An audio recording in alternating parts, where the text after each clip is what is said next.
Day 41 of 365 Bible Stories. Joseph said to the king, "Do not be afraid of your dreams. God is showing you what is going to happen. Now we must prepare. Choose a wise man to be in charge of Egypt. Save part of every harvest and store the extra grain in storehouses. Then, when the famine comes, Egypt will be ready." The king was amazed. He said to his officials, "Joseph has the Spirit of God in him. No one else could handle this better than he can. From now on, Joseph will be in charge of Egypt." The king took off his royal ring and placed it on Joseph's finger.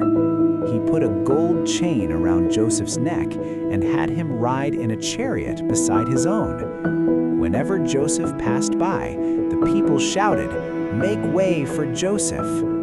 Joseph became the governor of Egypt. The people respected him, and he did not forget the meaning of the king's dreams. During the 7 good years, Joseph made sure food was carefully stored away, preparing the land for the difficult years that were coming. Join me tomorrow as we continue this journey through the Bible.